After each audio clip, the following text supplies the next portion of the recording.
Alguém lembra onde a gente parou? Vamos ver.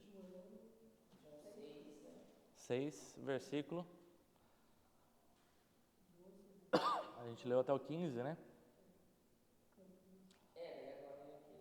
Que foi a multiplicação dos pães e dos peixes, né? A ideia hoje é que a gente caminhe do 16 ao 21. Se der, a gente vê se a gente vai depois continuar. Tem 71 versículos, né, esse capítulo. Mas praticamente a última parte ali, ela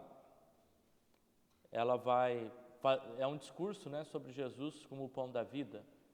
Então a gente teve um milagre, que foi Jesus multiplicando o pão e o peixe. Aí agora a gente tem uma história contada no meio aí, que é o que a gente vai investigar hoje aí, conversar um pouquinho, né, sobre essa história. E depois você tem um discurso sobre o milagre, e Jesus se pronunciando como o pão da vida, né? Então aqui a gente tem, versículo 16 ao 21, o que a gente chama aqui foi, eu acho, o quinto milagre, ou quinto sinal, né? Já que João ele chama de sinal, que a gente tem no livro de João. O último foi aqui a multiplicação dos pães e dos peixes, e aqui Jesus anda sobre as águas, né? Essa é uma história narrada tanto por Mateus, por Marcos e por João, tá? Então a gente tem lá em Mateus 14, 22 a 33, essa mesma história sendo contada. Eu vou falar um pouquinho mais devagar, que minha garganta não está muito boa. A gente tem a história de Marcos 6, versículo 45 a 52, também dessa mesma história narrada, e João 6, 16 a 21. Aqui de todas, João é a que tem a história mais sintetizada, menor, tá? Vamos ler o texto e a gente vai fazer algumas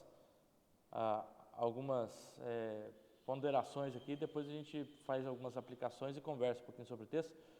João 6, 16 a 21, diz assim: Ao final do dia, os discípulos de Jesus desceram para o mar e, entrando num barco, passaram para o outro lado, rumo a Cafarnaum. Já estava escuro e Jesus ainda não tinha ido até onde eles estavam. E o mar começava a ficar agitado, porque soprava um vento forte. Os discípulos já tinham navegado uns 5 ou 6 quilômetros, quando viram Jesus andando sobre o mar. Aproximando-se do barco, ficaram com medo. Mas Jesus lhe disse: Sou eu, não tenho medo. Então eles o receberam com alegria e logo chegou ao seu destino, né? Então a estrutura do texto, no final do versículo, no versículo 15, os judeus ali, a multidão quer fazer Jesus rei, né? Sobre eles, a força, um rei político. Jesus foge de cena, né? E sobe ao monte. Enquanto Jesus sobe ao monte, os discípulos de Jesus descem para o mar da Galileia, né? E ali no mar da Galileia eles vão atravessar da onde eles estavam, provavelmente para a cidade de Cafarnaum. Esse trecho não é um trecho tão grande, é um trecho de 12 quilômetros. É um trecho de 12 quilômetros, onde eles vão, na verdade, de uma costa aqui em cima até assim, faz tipo um U, mas não é um trecho tão grande. E Jesus não vai junto. Jesus ele fica ali em cima no monte. Alguns dos outros evangelistas dizem que Jesus fica orando, né? Jesus sobe para o monte para orar. Os discípulos sobem, vão no barco e Jesus não estava ainda com eles, né? E o barco fica agitado, e aí a gente conhece a cena, né? Lá no meio do mar, no meio da madrugada, durante a tempestade, os discípulos ficam com medo. Jesus aparece, acalma de certa forma a tempestade e traz eles de forma segura ao local. O livro de João ele marca 7 sinais, e depois desses 7 sinais ele tem o discurso dos 7 eu sou. Então, por 7 vezes a gente tem Jesus se declarando como eu sou. O capítulo 6 aqui vai ser a primeira vez onde Jesus se declara como eu sou. Vai ser o próximo trecho que a gente vai ver, quando ele fala eu sou o pão da vida. Então, depois dos 7 sinais, a gente tem os 7 eu sous de Jesus, que a gente vai estudar mais profundo, tá? Mas aqui ele já declara como eu sou o pão da vida. Esse é o quinto sinal. Vamos voltar. O primeiro sinal aconteceu no casamento de Caná da Galileia, Jesus transformando água em vinho, né? No capítulo 2 de João. Capítulo 4 de João, a gente tem a cura do filho de oficial do rei, segundo sinal. Terceiro sinal, capítulo 5, a cura de um paralítico lá no tanque de Betesda. O quarto sinal, a multiplicação dos pães e dos peixes. E agora o quinto sinal, onde Jesus anda sobre as águas, né? E o sexto sinal depois vai ser lá no capítulo 9, a cura de um cego de nascença. E no capítulo 11, o sétimo sinal, Jesus termina com a ressurreição de Lázaro, né? Quando Lázaro morre, então depois é ressurreto. Jesus então anda aqui sobre as águas e é interessante que cada um dos seus milagres, a gente tem um discurso, assim como no capítulo 4, a gente vai ter, o começo do capítulo 6 aí, sobre o pão da vida, vai ter o discurso, aqui depois também a gente vai ter o discurso também de Jesus. Uma divisão que pode ser feita nesse texto é o seguinte, a gente pode dividir esse trecho em três partes, né?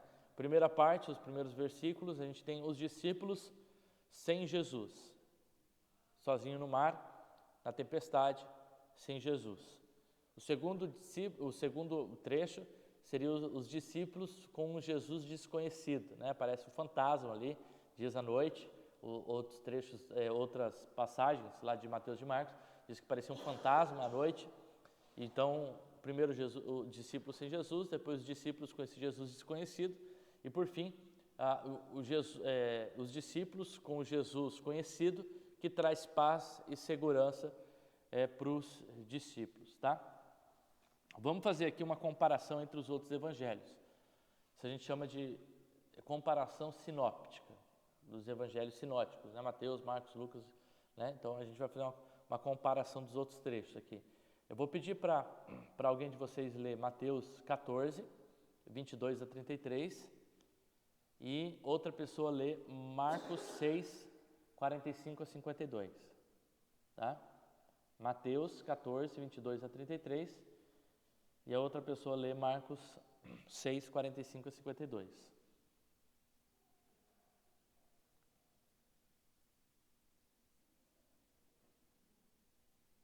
Alguém já abriu Mateus? Mateus 14, 22 até 33. Posso ler? Uhum. 6, 45 a 52.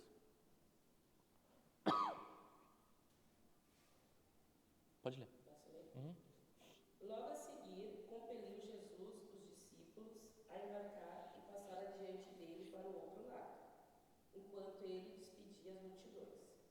E despedidas as multidões, subiu ao monte a fim de orar sozinho. Em caído a tarde, lá estava ele só. Entretanto, o barco já estava longe, a muitos estádios da terra, açoitado pelas ondas, porque o vento era contrário. Na quarta vigília da noite, foi Jesus ter com eles, andando por sobre o mar. E os discípulos, ao verem-no andando sobre as águas, ficaram aterrados e exclamaram: é um fantasma! E tomados de medo, gritaram. Mas Jesus imediatamente lhes disse: tende bom ânimo, sou eu, não temais. Respondendo-lhe Pedro, disse: se és tu, Senhor, manda-me ir ter contigo por sobre as águas. E ele disse: vem. E Pedro, descendo do barco, andou por sobre as águas e foi ter com Jesus. Reparando, porém, na força do vento, teve medo, e começando a submergir, gritou: salva-me, Senhor! E prontamente Jesus, estendendo a mão, tomou-o e lhe disse: homem de pequena fé, por que duvidastes? Subindo ambos para o barco, cessou o vento.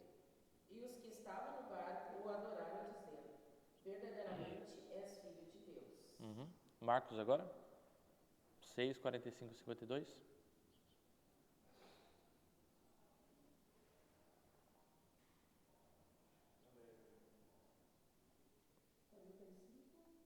Seis, 45 a 52. Logo a seguir, compeliu Jesus os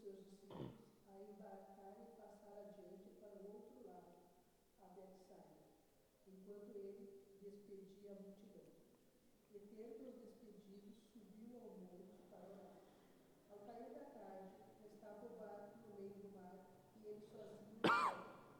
E vendo-os em dificuldade a remar, porque o vento lhes era contrário, por volta da quarta vigília da noite, veio ter com eles, andando por sobre o mar, e queria tomar-lhes a dianteira.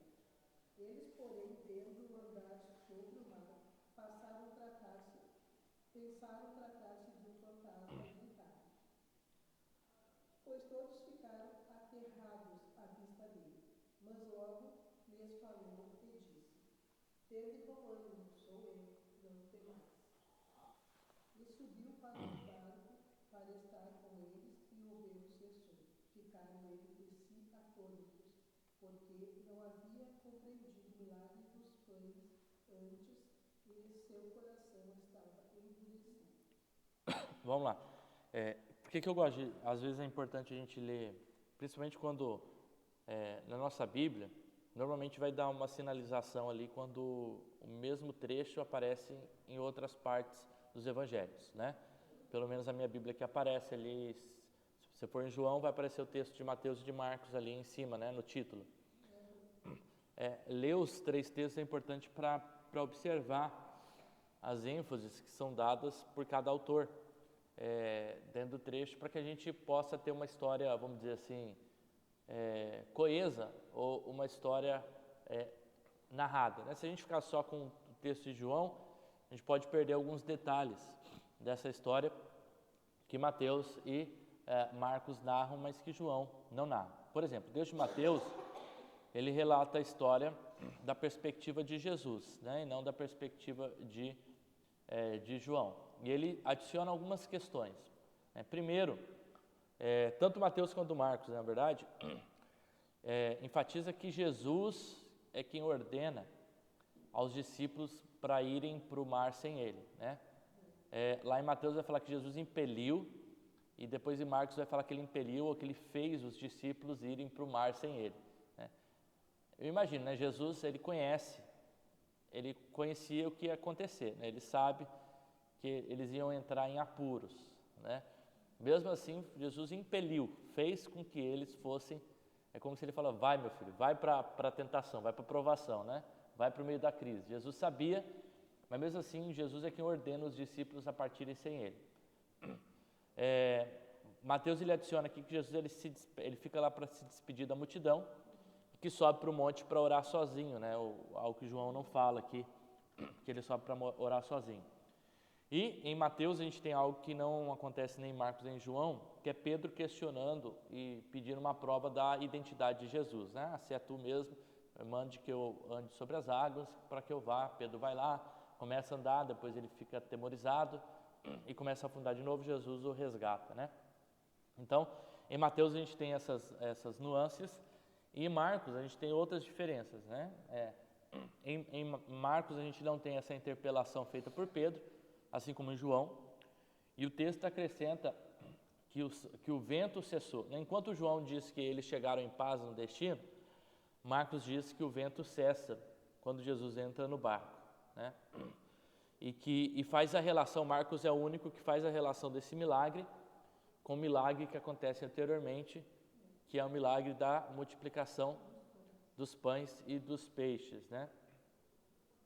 A tradição aqui de João, como na história, pode ser independente. É o relato mais curto, é o relato mais simples, com menos detalhes, mas que relata esse feito de Jesus, né? Então, o contexto aqui, os discípulos eles estão em alto mar à noite, com ventos fortes. Aqui é interessante que a gente depois pode estudar um pouquinho disso.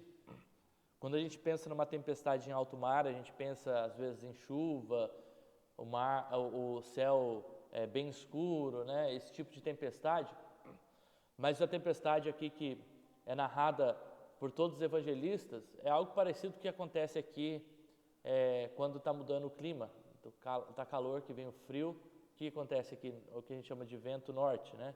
Vem aquele vento forte. Tanto Mateus quanto Marcos, eles enfatizam que o vento cessa, né, quando Jesus entra no barco. Esse tipo de tempestade que acontece ali no Mar da Galileia é algo muito parecido. Não é uma tempestade de um clima, de tempestade de chuva, vamos dizer assim, mas é uma tempestade mais de vento. O mar está muito revolto por conta essa ventania forte. E que tanto Mateus quanto Marcos, eles enfatizam que, então, se a gente for ver o mapa, Jesus, os discípulos eles estão atravessando, indo para o leste, do oeste para o leste, em sentido a Cafarnaum. E o vento está contrário. Por quê? Porque no leste aqui tem umas montanhas que propiciava lá, que às vezes vinha o vento daquela região ali, tá? Então, é algo muito parecido que acontece aqui, né? O vento vem do norte, né? E, por isso chama vento norte, e aqui, ali é a mesma coisa, né? Então a gente tem o vento vindo contrário aos discípulos, né? Eu imagino que o que muda, talvez, é que Jesus fala, vocês olham para o céu e conseguem discernir o clima, né? No entanto, esse tipo de tempestade não é uma tempestade que se dá para discernir muito, porque ela acontece de forma repentina. Diferente da tempestade quando tem a ver com chuva, que normalmente fecha o clima. Então, os discípulos, como pescadores experientes, eles conseguiriam facilmente identificar que uma tempestade estaria por vir, né? Essa talvez pegou eles de surpresa no meio da madrugada. Alguns vão dizer que era por volta de 3 horas da manhã quando isso aconteceu, né? Então, se a gente pensa que eles entraram ao anoitecer, por volta de 6, 7, 8 horas da noite, isso já era de madrugada, né? Quando isso acontece. Então, os discípulos estão no meio do mar, no meio da madrugada, um mar agitado. No primeiro instante, o texto cita o sentimento de medo, mas quando eles reconhecem Jesus, isso é o resumo, né, da história, reconhecem a presença, ficam felizes e conseguem chegar ao destino. O texto, então, mostra Jesus indo para orar, e salvo engano o texto de Mateus, ele enfatiza que Jesus orava pelos seus discípulos, né? Ele olhava de longe, né? Os discípulos, porém, vendo andar sobre... Cadê aqui? Entretanto, o barco já estava numa boa açoitado, porque o vento era contrário, de madrugada. Deixa eu ver se é Mateus ou Marcos, a fim de orar sozinho. O texto de Marcos. Ele subiu, vendo os discípulos, isso. Então diz que Jesus, de madrugada, vendo que os discípulos estavam em dificuldades, né? Interessante, da onde ele estava vendo, né? Possivelmente estava vendo lá do monte, né? Eu não sei bem a distância, né? Como que funcionava isso, né? Uma vez que eles já tinham entrado aí, provavelmente 5 a 6 quilômetros adentro do mar, né? Ainda faltava seus 5, 6 quilômetros, né? E talvez essa dificuldade de chegar no destino, porque esse é um trajeto que seria feito em poucas horas. Eles já estavam horas e horas e horas no mar e não chegavam ao destino. Isso talvez pelo vento está contrário, né? E então eles estavam remando com muita dificuldade e chegando com muita dificuldade. Talvez seria melhor se eles fossem ali, que era uma possibilidade, pela costa, né? Mas isso é só umas...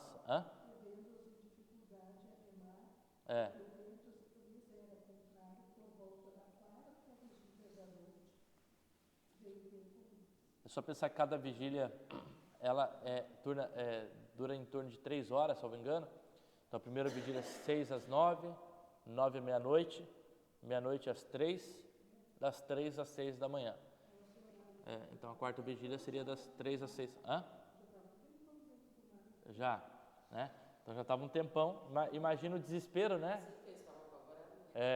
Eu ontem eu vim de avião, né? E aí quando dá umas turbulências, a gente entra no desespero, fica meio, né, desesperado, né? Imagina esse povo, a mesma coisa, né? Tecnologia ali no meio do mar, né? Por mais que fossem pescadores experientes, rapaz, ontem o avião fazia assim, ó, e vinha, e fazia assim, eu só segurava, né? Eu sei que a gente tem certeza da salvação, mas o medo bate, né? Mas não é medo nem da salvação, é medo mesmo de morrer, né? A gente tem, né? A gente fica assustado, né? Dependendo daquilo, né? Não, sabe que se cair é só Deus, né? Só Deus mesmo para salvar, né? Então aqui eu imagino esses discípulos a mesma coisa, né? De madrugada pedindo pela vida, né?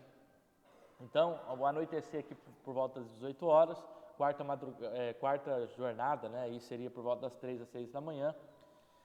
Os discípulos não queriam passar a noite, esperam então para ir até Cafarnaum, que não é muito distante, né? E é interessante que aqui a gente está falando de pessoas que eram, de certa forma, experientes, né?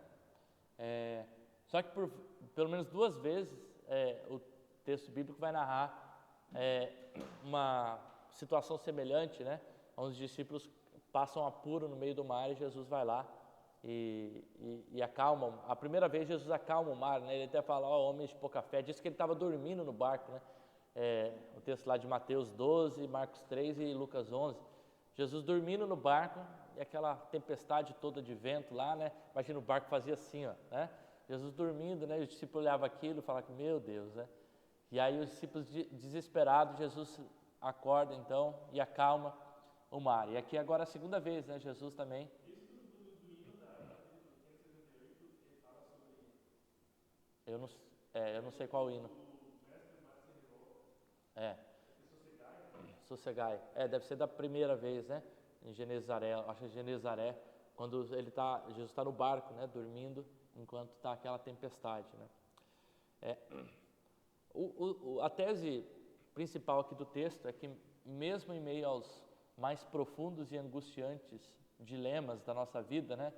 A presença de Jesus, ela nos dá a capacidade de vencer o medo, vencer a morte e passar por aqueles momentos, né? A multidão, ela tinha se alimentado por Jesus e seus discípulos, e aí, de repente, o cenário de vida e de multiplicação é transformado num cenário de medo pela vida, né? E a vida, ela se assemelha mais ou menos a isso, né? Um cenário, às vezes, totalmente milagroso, um cenário totalmente de bênçãos de Deus, né? Multiplicando o pão e o peixe, e de repente o próximo cenário é um cenário de medo pela vida, né? Eu acho que é bem o que a gente passa, né? Tipo, há momentos de calmaria na nossa vida, que a gente tá tranquilo, tá? E aí, de uma hora, de um dia pro outro, tipo, há momentos que tu se vê numa situação, né?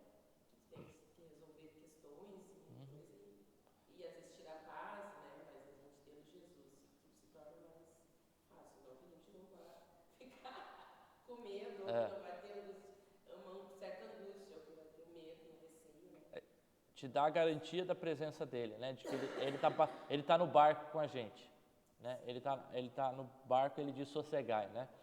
De fato, a vida se assemelha a essas ondas do mar, né? Por vezes ela se encontra controlada, maré baixa, poucas ondas, e quando o mar está assim, não revolto, nesses momentos a gente até aproveita o mar assim para nadar, para mergulhar, para aproveitar. Sabe quando a gente vai para a praia e tá aquela calmaria, né? Até as crianças, elas vão ali ao redor da maré baixa, correm, né? Os pais ficam tranquilos, mas de repente esse mar, como acontece, ele pode se revoltar. E a gente que estava ali aproveitando no mar, na maré baixa, de repente essa maré baixa ela sobe, ela se transforma numa maré alta e pode se transformar numa situação de desespero, de desesperança e de luta pela vida, né? E às vezes os problemas são como essas marés altas que elas entram na nossa vida de uma forma incontrolável. Quando a gente está no meio do mar e o mar está revolto, quanto mais braçada a gente dá, quanto mais a gente nada, quanto mais a gente se esforça, a gente só produz um cansaço desesperador e uma fadiga que vai fazer com que a gente canse ainda mais e que a gente perca o controle da situação e se afunde no meio do mar. Tanto quando a gente está numa situação dessa, o ideal, pelo contrário, não é que a gente tranquilize, né? É que a gente boie, espere, né? Até ver que alguém para fazer o salvamento ali, né? Porque se a gente fica entra no meio do mar e começa a querer dar braçada, nadar, o que acontece? Daqui a pouco a gente já se cansa, daqui a pouco a gente perde o controle, daqui a pouco a gente não consegue mais lidar com aquela situação. No meio do mar, talvez... É? E a maré estava aqui, ó, embaixo da bandeira. E daí todo mundo soltou do barco. E eu fiquei esperando que os caras das fotos, faziam as fotos com a maré. Começou a subir. Em certo momento a coisa daqui. Aham. E daí o cara disse, Fazer as fotos dos peixinhos, fazer as fotos dos peixinhos. se eu fosse a pessoa desesperada, né? Se eu tivesse desespero, eu teria morrido. Porque ele já se afastou de mim, o cara que poderia me ajudar, entendeu? Daí ele explicou depois, né? Que eu poderia puxar ele junto. Mas não é fácil. Não é fácil. Não é fácil manter a compostura, né, no meio de tanta turbulência, né, meio de tanta...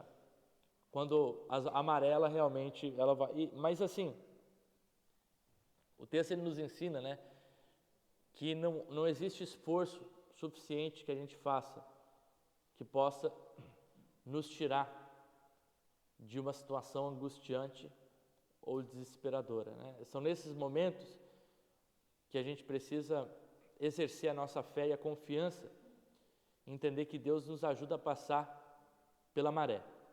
Ele nos ajuda a passar pelos momentos difíceis da vida. Eu acho que essa é a maior lição desse texto, né?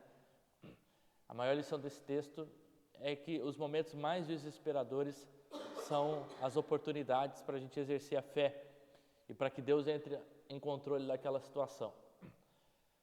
O nosso esforço só vai trazer um cansaço ainda maior e produzir na gente uma fadiga desnecessária. Eu trouxe aqui 3 lições, hoje o estudo é quase uma pregação, né? 3 lições que a gente consegue tirar desse texto para a gente pensar. A primeira lição já está de um fato que eu citei aqui, que é que muitas vezes a obediência a Deus nos leva a aflições que vão nos aperfeiçoar quem a gente é. Da onde eu tiro isso, né? O texto de Marcos e de Mateus diz que Jesus compele, obriga os discípulos a entrarem no mar. Os discípulos, eles não têm a opção, eles devem obedecer. E ao obedecerem a voz de Jesus, ao invés de entrarem no mar tranquilo, apesar que ele estava tranquilo no começo, eles se encontram com uma tempestade de vento inesperada. E como que entende isso? Como entender isso? A gente obedece a Deus, obedece a Jesus e é jogado para o epicentro de uma crise. É jogado para o momento onde a gente é sacudido e as nossas forças são levadas contrariamente a esses ventos, né? Como entender uma obediência que leva a situações trágicas, a crises, uma obediência que leva a um momento onde a gente se depara com uma situação que, por mais experiente que a gente seja, como os discípulos, eles eram experientes, a maioria deles, né, em pesca, né, eram pescadores, vários deles, mas por mais experientes que a gente seja, momentos de crise que a gente sucumbe pela nossa vida. Eu acho que diante desses momentos, a gente pode tirar algumas lições, né? Jó, mais ou menos aconteceu isso com ele, né? Foi Deus que procura, né? Satanás e diz assim, ó, olha, Satanás estava rodeando a terra, né? E Deus olha para Jó e fala, tá vendo meu servo Jó? Olha, homem íntegro e homem fiel, né? Não é Satanás que chega, olha Jó e fala assim, eu quero ver se esse Jó continua assim. Diz que Deus procura o Jó e olha procura Satanás e olha para Jó e diz, olha, esse é homem íntegro e fiel, né? Quase que provocando a provação na vida de Jó, né? É interessante, né? Os evangelhos dizem que o Espírito leva Jesus a ser tentado no deserto. O Espírito compele Jesus a ser levado no deserto. Aqui é da mesma forma, né? Jesus ordena que os discípulos vão para o meio do mar para enfrentar uma tempestade. Diante disso, a gente tem que olhar mais ou menos com o olhar de Tiago. Quando Tiago 1 diz que deve ser motivo de grande alegria, de grande gozo, ao passardes pela prova, sabendo que a prova da nossa fé produz perseverança, e a perseverança, ela produz homens íntegros, perfeitos, completos. Ou seja, a situação, ela é uma oportunidade de crescimento, de amadurecimento e de depositar a nossa fé em Cristo Jesus. Ela é motivo de alegria, não porque a gente tem alegria na tristeza, alegria no sofrimento, alegria ao passar pela dor. Não. Motivo de alegria é sabendo que aquela situação, ela pode produzir crescimento. E não porque a situação está difícil, né? Eu devo me alegrar porque não tenho dinheiro para pagar minhas contas, eu devo me alegrar porque minha esposa está pedindo divórcio, eu devo me alegrar porque minha família está passando por uma situação de luto. Não é isso, né, que o Tiago está falando. A gente se alegra na tristeza. Não, a gente se alegra sabendo que a circunstância, ela pode ser uma oportunidade para a gente crescer. Sabendo que Jesus está no meio do barco e que Ele pode nos dar sabedoria e força suficiente para passar por aquilo e crescer por meio daquela situação. A alegria não está na tristeza, a alegria está na circunstância, em saber que por meio daquela circunstância, a nossa fé ela pode ser provada e amadurecida. Entendendo que a vontade de Deus ela é boa, perfeita e agradável. Jesus, ele sabia que os discípulos enfrentariam o mar revolto, mas ele sabia também que ele ia se apresentar àqueles discípulos e que aqueles discípulos iam chegar em terra firme, de forma com paz, com tranquilidade, e o vento cessaria. A gente só sabe o momento, o instantâneo, o que a gente vive no momento. A gente só olha para o luto, a gente só olha para a doença, a gente só olha para a falta de recursos, a gente só olha para a insuficiência, a gente só olha para os 5 pães, a gente só olha para os 2 peixes. Deus olha para a suficiência, Deus olha para o além. Então, nesse primeiro trecho, a gente aprende que Deus impele esses discípulos a passarem pelas crises como um momento de oportunidade, porque Ele sabe que aquela crise vai produzir amadurecimento. Deus sabe que as provações que a gente passa são oportunidades para que a gente cresça e amadureça na nossa fé. Por mais difíceis que seja, por mais difícil que seja enxergar isso no momento da crise, né? No momento da provação, no momento da dificuldade. Eu acho que esse é um primeiro ensinamento, né? O segundo ensinamento que a gente entende é que na escuridão e na agitação da vida, o temor pela vida tende a ser a nossa ação mais comum, mas Jesus conhece a nossa aflição. No momento de escuridão e que os ventos estão contrários, é natural que o ser humano se aflita, mas Deus sabe da nossa aflição. Deus sabe que a gente é humano, Deus sabe da nossa falta de fé, mas ainda assim Ele permite que a gente passe por essas circunstâncias. A gente não deve ficar desanimado pelas tempestades da vida, porque embora elas sejam inesperadas para a gente, elas nunca são inesperadas para Deus. Embora a tempestade pegue os discípulos de surpresa, elas nunca pegam Deus de surpresa. Embora as circunstâncias fujam do nosso controle, elas nunca fogem do controle de Deus. Embora a gente não compreenda as razões e os porquês, com certeza Deus tem um motivo pedagógico da gente passar por essas circunstâncias.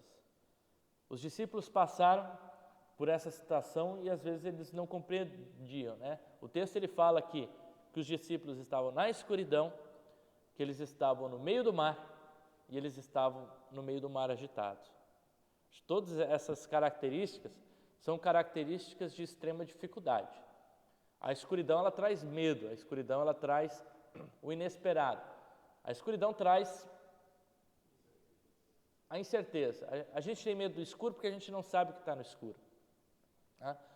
Se você está, e aqui é algo, né? Se eu peço para a Adriana, ela vir aqui, ela se levantar, né? Adriana, levanta aí, pode levantar. Senta agora. Tá.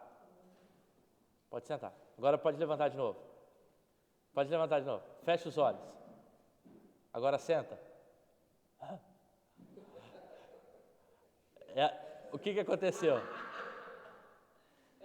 O que aconteceu? Não dá um sentimento de incerteza?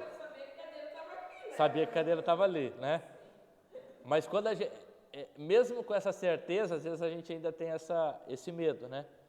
E por que acontece? Porque o ser humano é levado, a escuridão ela traz isso para a gente, né? A criança tem medo do escuro, porque ela não sabe o que tem ali. Por mais que a gente, às vezes, até saiba o que tem, o escuro ele traz esse sentimento de incerteza e de medo, né? A escuridão é a ausência da luz. Jesus é a luz. Na ausência de Jesus, o sentimento natural do coração humano é o medo. Mas não só eles estavam na escuridão, eles estavam também no meio do mar. No meio do mar não tem o que fazer, né? Você está no meio do mar, você tem que esperar chegar na costa. No meio do mar não dá para... É um local de extrema vulnerabilidade, onde você tem que simplesmente confiar, né? E continuar, né? E eles estavam também na agitação do mar. E aí imagino, diante dessa cena, no escuro, no meio do mar, 3 horas da manhã, o mar agitando, e de repente vem a figura de uma espécie de alguém que parece um fantasma, né? Diz que eles se confundiram com um fantasma. Se alguém não tinha problema de coração ali, morria na hora, né? Porque não reconheceram Jesus, né? Primeiro momento, Jesus só olha de longe orando. Segundo momento, Jesus se apresenta a eles, mas eles não sabem que é Jesus. Diante da experiência de alguns discípulos, é possível que eles até tentaram se manter vivos ali, né? Mas na falta de recursos, Jesus se apresenta a eles. O texto diz que Jesus olha para eles de longe. Jesus enxerga. Por mais que a gente passe pelas nossas situações, Jesus sabe. Ele tá olhando as nossas circunstâncias. E no momento correto, Ele intervém. No momento correto, Ele entra com a sua palavra e com a sua presença. A grande questão é que até que Jesus entre com a sua presença e que a paz chegue, o que a gente tem é o silêncio de Deus, é o olhar de Deus. É Deus olhando, é Jesus olhando. Os discípulos nem sequer sabem que Jesus estava olhando, mas Jesus estava olhando.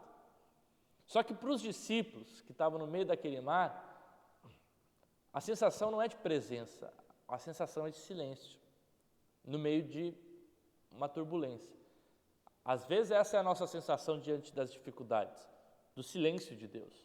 Mesmo quando Jesus está ali olhando, mesmo quando Jesus sabe, mesmo quando Jesus vai intervir na situação, o nosso coração ainda não se apercebe disso, da presença de Deus. Embora essa tempestade, ela vai contra esses discípulos, a sensação comum deles é de aflição, é de desespero. No entanto, quando Jesus se apresenta, o mero conhecimento da presença e da pessoa de Jesus é o suficiente para que aqueles discípulos chegassem ao seu destino com tranquilidade e paz. Jesus se apresenta no versículo 20 ali como eu sou. Os discípulos perguntam, né, quem é você?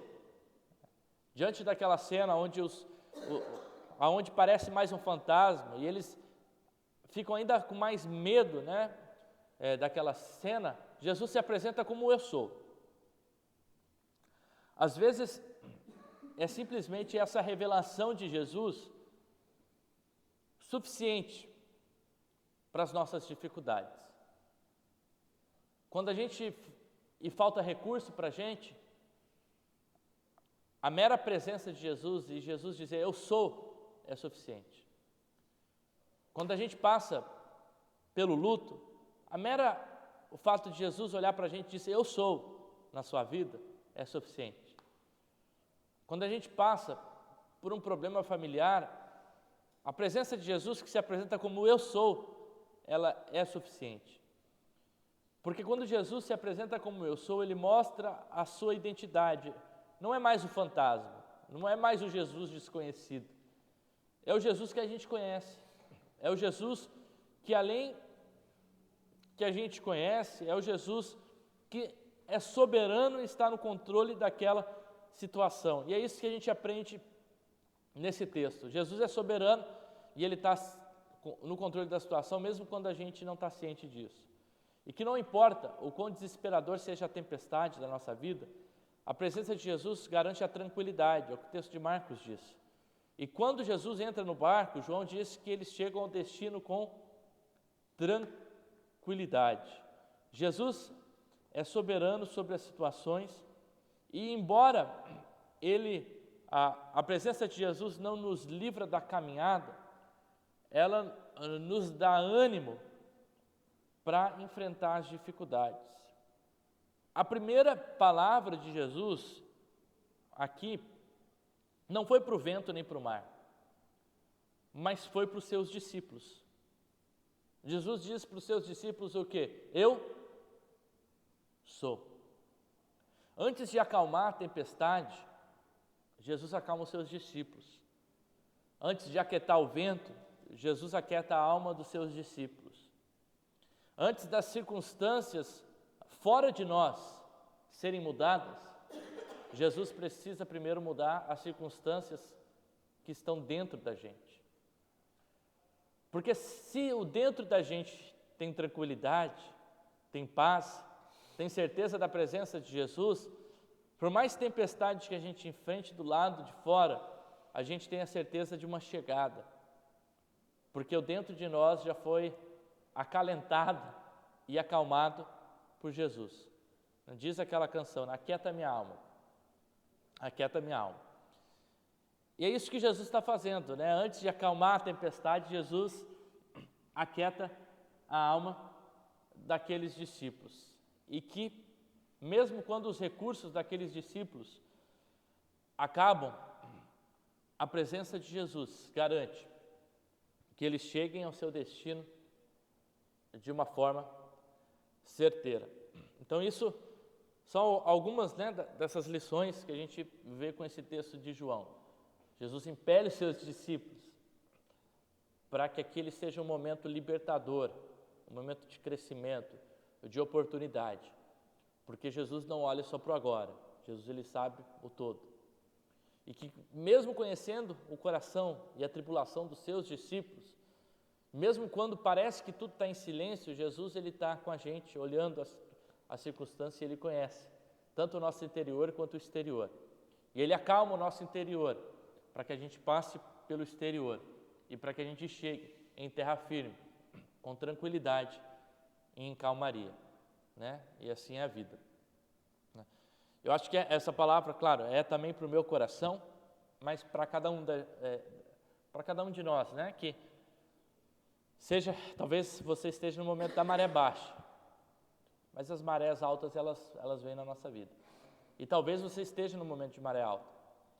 E se você está nesse momento de maré alta, a palavra de Deus é essa, né?